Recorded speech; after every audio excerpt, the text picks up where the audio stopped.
गरजू व्यक्तींना कपडे आणि इतर उपयोगी साहित्य मिळावं यासाठी पुण्यामध्ये समाज बंद हा उपक्रम राबवला जातोय। नागरिकांकडून दान करण्यात आलेले कपडे आणि वस्तू या उपक्रमामार्फत गरजू लोकांपर्यंत पोहोचवले जात आहेत। भिंत माणुसकीची या उपक्रमाच्या पार्श्वभूमीवर पुण्यातील दांडेकर पुलाजवळ सध्या हा उपक्रम सुरू करण्यात आला असून लवकरच पुण्यातील इतर ठिकाणीही या उपक्रमाची सुरुवात करण्यात येणार आहे। याचा आढावा घेतलाय आमच्या प्रतिनिधी अश्विनी पवार यांनी।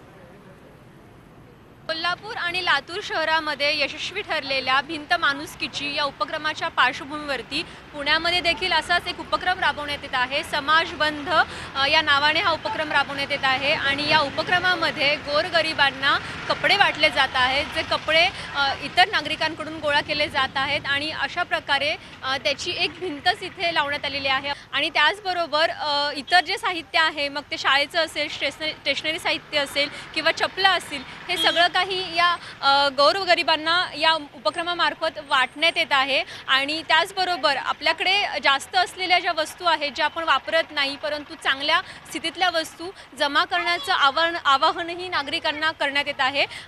पुण्यातल्या काही तरुणांकडून हे जे कार्य आहे ते करण्यात येत आहे।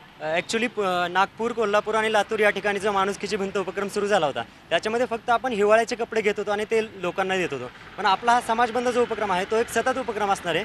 शहराच्या सगळ्या भागामध्ये आपण तो राबवणार आहे, पण एक पथदर्शी प्रकल्प म्हणून आपण दांडेकर पूल इथं सुरू केला। एकूणच समाजबंध या उपक्रमाचा पुण्यातील हा पहिलाच टप्पा आहे आणि या पहिल्याच टप्प्यामध्ये नागरिकांचा प्रचंड असा प्रतिसादही मिळत आहे आणि त्यामुळेच येत्या काही दिवसांमध्ये पुण्यातल्या विविध ठिकाणी देखील हा उपक्रम सुरू होणार आहे। व्हिडिओ जर्नलिस्ट प्रदीप खेंगरेसह अश्विनी पवार, झी मीडिया, पुणे। झी 24 तास रहा एक पाऊल पुढे।